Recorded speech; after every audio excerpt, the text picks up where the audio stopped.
All right, I am really excited for today's apartment. And not just because it's incredibly affordable at only $1,300 per room, but because it's in West Harlem, and this is gonna be our first trip to an amazing neighborhood where you can save a ton of money on rent while still getting a great place. Recent renovations, laundry and unit, living room, and 2 baths. We better get out the door right now and go see this place.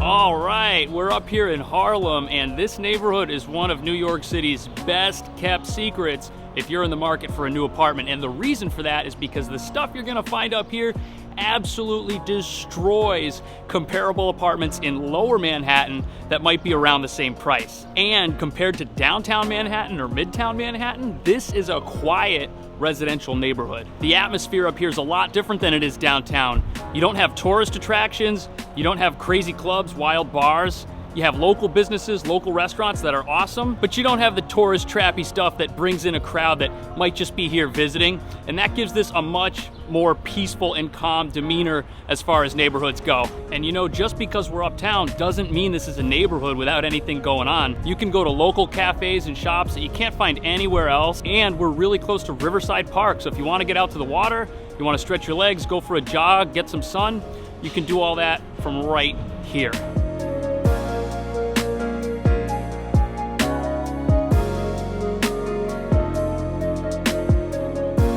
Now, all of those things are major wins, but they do come at the cost of convenience. Because we're uptown and because we're actually north of Central Park on 125th Street, it's a little bit harder to get downtown or to get around the city in general than it would be if you were living in a neighborhood that might be a little bit more expensive because it's more convenient, like Midtown, maybe the Village. So if you're considering living up here, make sure that you know exactly what trains you're gonna need on a daily basis if you take the subway. Because if you live in West Harlem, but you need the trains on the east side, you're gonna have to do a lot of walking. So just make sure you map out your commute before you go apartment hunting.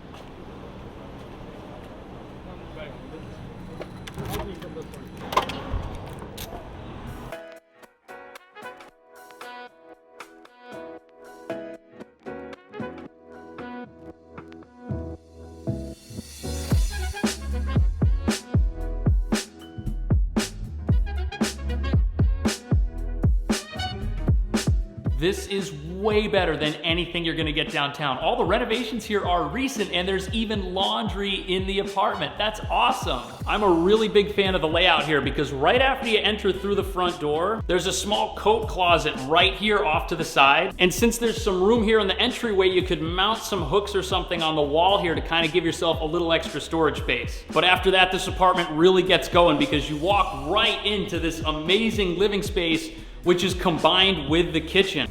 There's 2 really large windows facing Amsterdam Avenue, which let in tons of sunlight. And this whole area feels great because the ceilings are tall, there's modern recessed lighting, plenty of exposed brick, and there's this incredible open kitchen with a breakfast bar.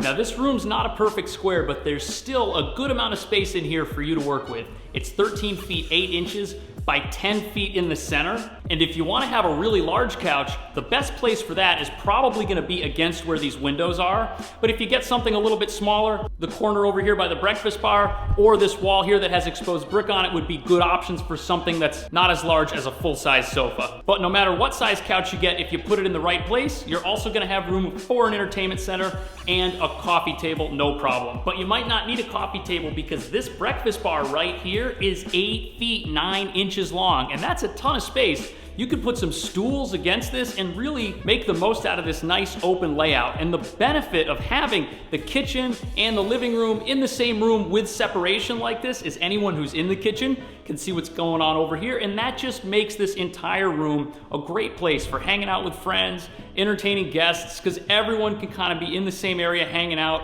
whether they're in the kitchen or in the living room. Living room here is solid. Let's take a look at the kitchen.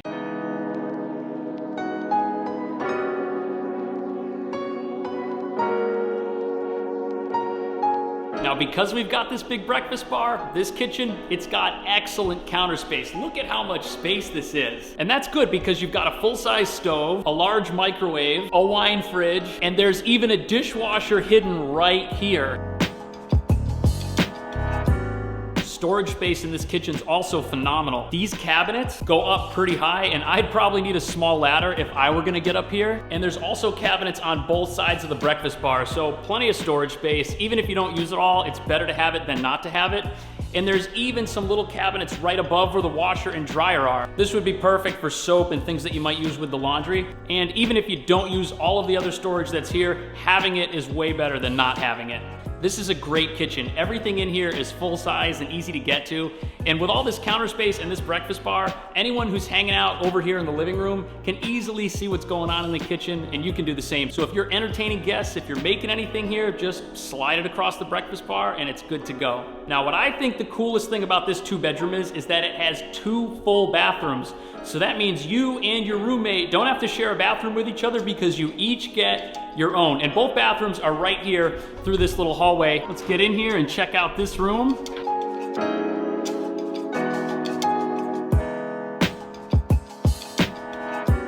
And you know what? These bathrooms are really nice. There's really cool tile on the wall. There's nice large mirrors here, which are also a medicine cabinet. The sink's not a bad size. And there's also a full-size bath with a tub. Now, there's no window in this bathroom, but there's a fan in here, so airing this space out after you take a shower is not gonna be a problem. Overall, I think this is a great bathroom. Let's walk right next door here and check out the other bath and see how it compares.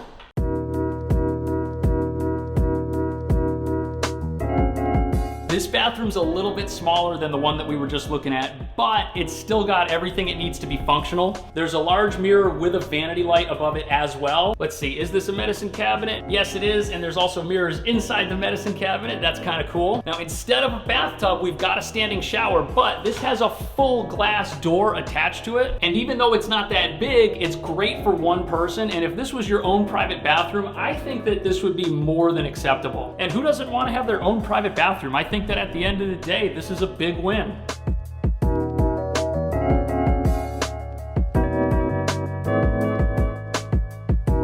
This might be the bigger of the 2 rooms. I'm not sure.